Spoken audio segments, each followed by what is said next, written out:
Haverá um dia em que não mais verás as pegadas dos meus passos. E ainda que percorras as ruas e tateis as portas das casas amarelas, não conseguirás achá-las.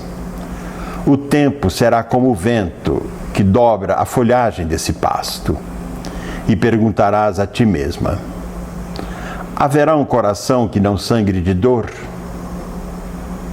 E dando longas passadas em direção ao lampião que se incendeia, mais uma vez te perguntarás: por que o vento é cruel?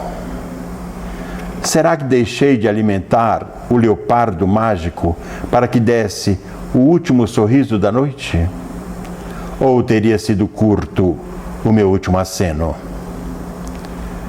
Haverá um dia em que ficarás horas e horas te fazendo perguntas. Mas também haverá um outro dia em que meu nome não mais chamarás. Eu vim do Pará em 1972 e pensava em vir para São Paulo. Eu, com 16 anos, eu falei para o meu pai, eu queria ir embora de Belém. Aí ele perguntou: para onde? Aí eu falei: para Paris ou São Paulo? Eu acho que já era meio maluco naquele tempo, porque falar isso pro meu pai, ele levou numa boa, riu e disse: tudo bem, você só precisa juntar o dinheiro. A poesia já está comigo desde a infância. Eu estudei num colégio de freira, lá em Abaetetuba, no interior do Pará, de barco naquela época, 8 horas de viagem, não tinha estrada, não tinha ponte, era barco direto, aquele que dormia na rede. E aqueles barcos que naufragam e muita gente morre, eu passei muito por isso. E passei muito medo também. Mas eu estudei nesse colégio e, por sorte, se trabalhava muito com a poesia, se mostrava muito a poesia. E aí então quando tinha aqueles eventos de Dia dos Pais, Dia das Mães, os eventos que normalmente as escolas promovem e comemoram, enfim, então eu era sempre chamado para falar poesia. E além disso, não posso esquecer que eu fui coroinha. Então eu ajudei missa em latim. Eu não entendia nada do que estava falando, mas falava. Hoje eu ainda penso que nós devemos falar coisas assim que a gente não entende, mas devemos falar alguma coisa. E então aquilo para mim foi acho que um momento fantástico da minha vida, com aquelas roupas de ajudar a missa, né? Com uma pequena batina, eu acho que nem sei como se chamava aquilo, mas com vermelho e branco, né?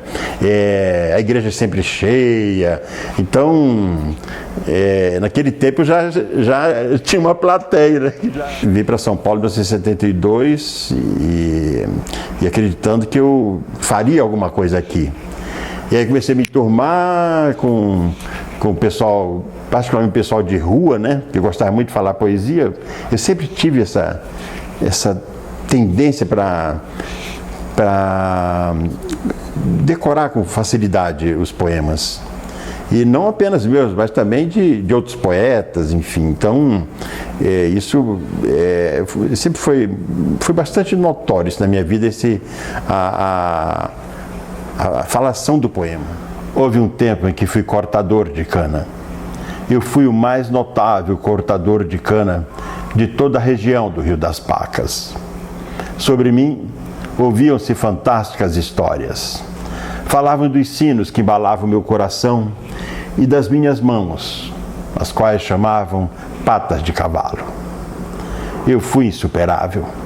Por muitas vezes sobrava-me tempo e eu formava os feixes e os conduzia sobre as minhas costas até o engenho.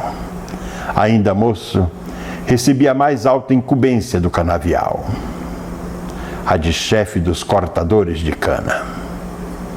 Permaneci altivo no cargo até o dia em que Deus, enraivecido, proibiu meu pai de ouvir a batida das águas no ancoradouro e jogou sobre mim manadas de búfalos enfurecidos. Minha mãe, desorientada, furou seus olhos e esfaqueou seus próprios ouvidos. Preferiu não ouvir nenhuma palavra e não ver nenhum rosto. Eu temi por mim quando alcançasse a noite e surgissem cabras arfantes ocultas nos arbustos frios.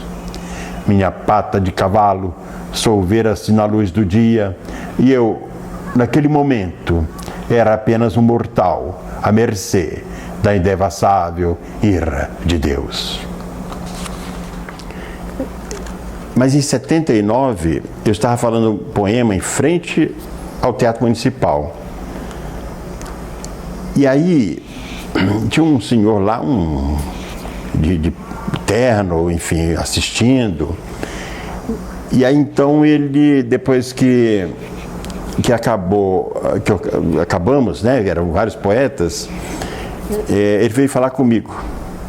Aí disse que... Ele falou que chamasse Cleuvaí Borg e era editor do jornal Gazeta de Santo Amaro.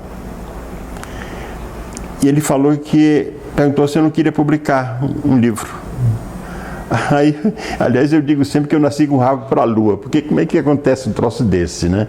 Aí, eu falei que aceitava, né? Ele falou, olha, eu tenho uma sobra de papéis e eu posso fazer isso. E aí, aconteceu, em 79 foi lançado o Tentações, foi lançado na biblioteca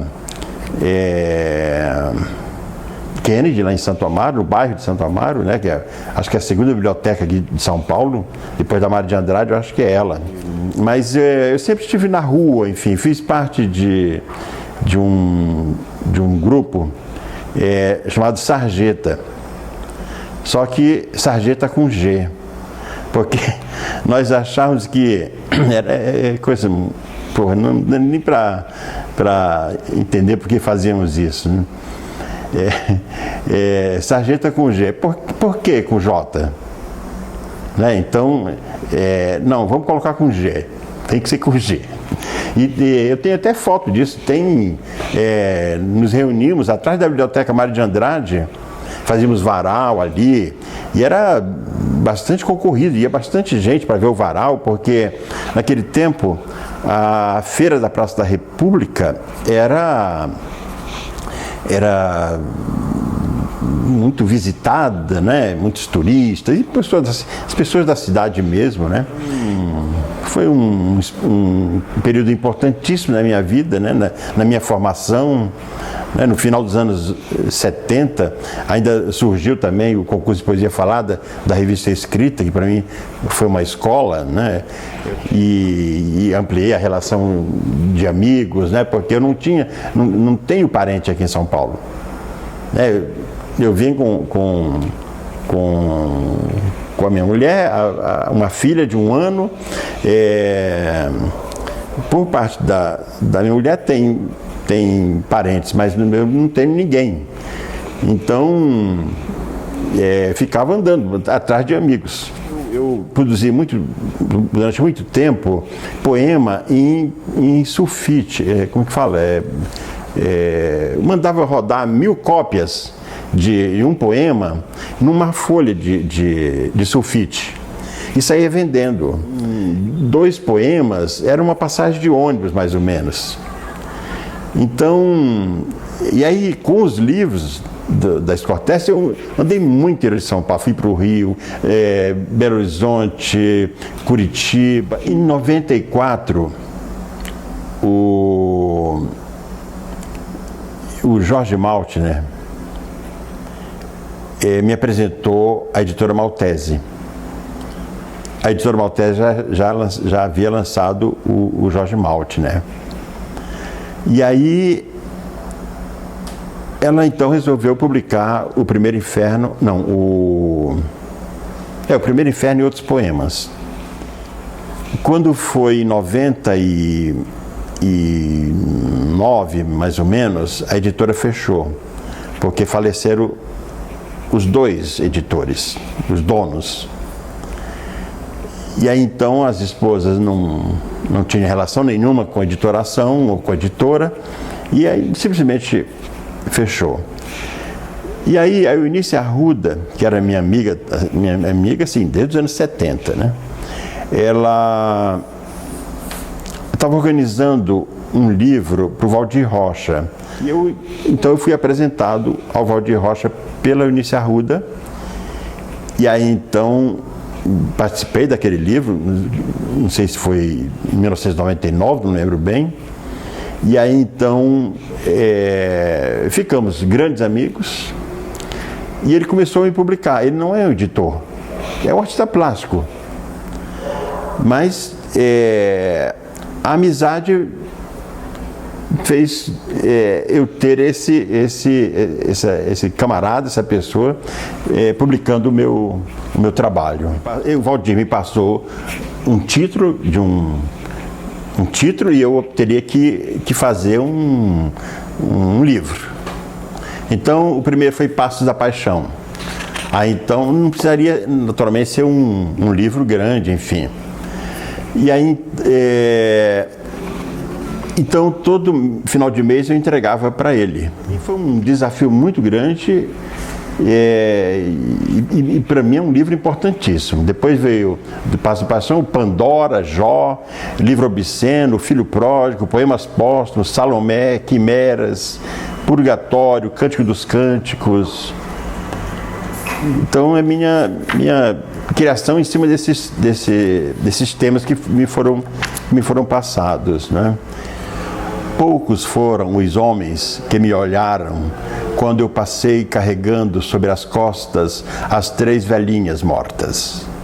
Um deles, o mais jovem, veio ao meu encontro e perguntou-me por que eu transportava as velhinhas assim amarradas, como se fossem um fardo de lã escura. Ainda hesitei, mas coloquei a carga sobre o mato curto da estrada e, enquanto bebia água, lhe falei. As 3 eram primas de primeiro grau, primas irmãs, primas legítimas, primas de sangue. Na manhã em que eu as encontrei, mostraram-se distintamente alegres e dedicavam horas aos exercícios, dando voltas em torno da casa. Idosas, com idades que só os velhinhos têm, acariciaram-me o rosto, e eu, sentindo que meu coração se abria, lhes disse que buscavam um abrigo que me protegesse da chuva. Por 4 anos acolheram-me, não como a um filho, mas como a um amante. À noite, não importava se havia frio ou calor, eu beijava suas pernas e elas beijavam-me os braços. Arrebatadas pelas delícias do céu, entoavam em coro composições medievais deleitosas para que eu, entre os seus braços, desmaiasse de cansaço. Antes que eu as matasse com 3 toques de corneta, disseram-me que gostariam de ser enterradas na vila onde haviam sido criadas. Pensa na minha poesia. Não tem uma poesia romântica. Aliás, eu acho que minha vida eu fui vendo todas essas imagens, às vezes duras, né? Eu vi gente morrendo afogada. Então, acabei entrando nesse caminho dessa poesia estranha muitas vezes, né? E às vezes aí em palestra, isso já me foi feito não só uma vez, alguém perguntar: a sua infância foi triste? Aí, não, minha infância não foi triste, tomava banho, via os botos ali na água e andava de montaria aquelas canoas a remo, não é? Então, estudei num colégio bom e, enfim, foi uma vida muito, muito, muito bonita, eu diria. A outra metade do coração ele foi patrocinado por um empresário de Recife que me assistiu falando poemas lá no Hall of Jazz. E aí então ele já ali já falou comigo, e o único trabalho que eu fiz foi falar os poemas.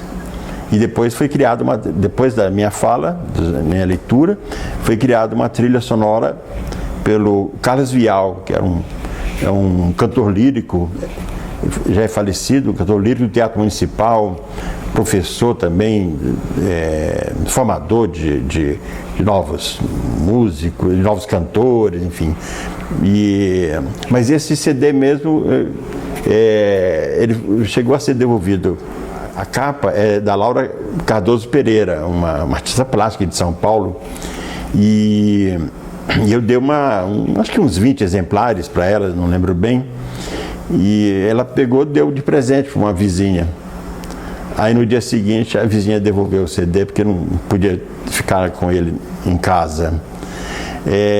Esse mesmo CD eu dei para um amigo que era foi secretário de esporte e lazer aqui de São Paulo, e ele, numa viagem que ele fez com a mulher, os 2 filhos e a sogra, ele diz: eu recebi um CD aqui de um poeta, vamos colocar a primeira, as 111 picas.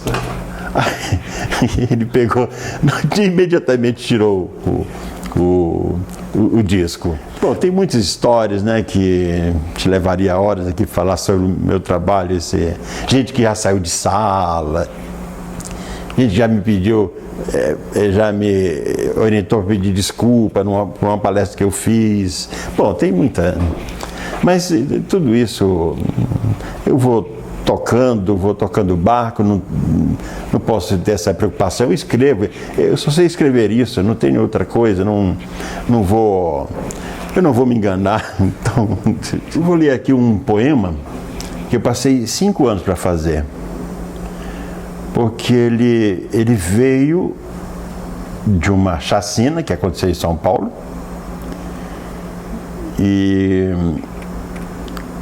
e ficou dentro de mim. As fotografias dessa chacina ficaram dentro de mim por muito tempo. E aí aquelas imagens dos mortos, enfim. E eu ia para o clube jogar, quando acabava o jogo, ia para o vestiário, aí aquele monte de homem nu, lá tomando banho, me remetia lá para os mortos da chacina. Então, eu vou ler o poema As 111 Picas. Foram unhas excitadas do inferno que deixaram expostas aos olhos do mundo as 111 picas. Estão mortas as 111 picas, eternamente mortas. Não veio do gozo o gemido ouvido no labirinto. Foi do vendaval de chumbo estacado na carne aflita. 111 bocas mortas, 111 vaginas órfãs, estendidas sobre o largo piso frio, enfileiraram-se para o pouso de insetos de mortos. Negras, brancas, pálidas, as cores não importam, são apenas 111 picas mortas. Um dia o Álvaro Alves de Faria me ligou, aí disse que o filho do Carlos Felipe Moisés havia morrido, menino de 18 anos. Pum, morreu do coração. Eu fiquei tão impressionado. Eu sempre fui muito amigo também do Carlos Felipe Moisés, assim como do Álvaro, né? Muitos anos, desde os anos 70. E eu fiquei tão impressionado que comecei a chorar. Mas chorar, eu não conhecia o filho do Carlos Felipe Moisés. Mas eu comecei a sentir a dor do Carlos Felipe Moisés, a dor do pai. Aí escrevi esse poema. Poema para o pai de um jovem morto. Eu sempre ouço o teu coração. Ainda que entre mim e ele se interponham as árvores com cores de camaleão, eu o escuto. Eu vivo um novo começo com tuas histórias de cavalos e de cabras e o cântico das tuas botas nas tábuas da entrada. Eu não te espero, porque sei, a perda é eterna, mas ouço o teu coração nas águas quentes da chaleira. Busco no vento que purifica a memória os nomes dos pássaros e as palavras que mantive presas no meu longo silêncio. Mantenho-me ainda em silêncio. A voz do teu coração é branca e doce, e eu, para ouvi-la, me alimento instintivamente de silêncio. Um povo muito bom que eu admiro, né? Hoje o pessoal sendo lançado pela Penalux, aqui pela Patuá, tem a editora também do Daniel Rato. Puxa, tem muita coisa acontecendo na cidade. Isso é importante porque é uma forma da propagação da poesia, né? A propagação da palavra. Isso para mim é fundamental. Essa alegria, eu acho que há uma alegria. E as pessoas criando, isso é importantíssimo. Mulheres. No grande interior do país, há mulheres que ainda constroem suas próprias calcinhas. São feitas sempre de algodão e as mais belas trazem bordados de florzinhas coloridas. Elas cortam, alinhavam, costuram com delicadeza e as amam como se amassem a si. Há mulheres que ainda usam pedaços de pano para absorver o sangue da menstruação noturna, e há aquelas que têm corrimentos amarelados expostos nos varais onde são secadas as roupas. Ainda há aquelas em que não há gozo, porque são ignorantes, e seus companheiros também são ignorantes, e veem as mulheres como depósito de seu lixo. Não há mulheres que se beijem, nem mulheres que toquem seus sexos. Há mulheres que matam suas próprias vaginas. No grande interior do país, ainda há mulheres criando suas calcinhas. Eu caminho muito isso, sabe? Vendo imagens, vou gravando, e às vezes eu estou deitado, e aí vem uma imagem, vem assim um verso, alguma coisa assim, aí eu decoro, eu não levanto com preguiça, né, para ir lá escrever, eu decoro, fico assim, repetindo, até que chega um momento que eu sei que quando eu acordar eu vou estar lembrando daquilo, aí vou lá de manhã cedo e escrevo. Mas eu não tenho assim um ritual, não. As Velhas Cantoras do Sul, do livro Coração dos Outros.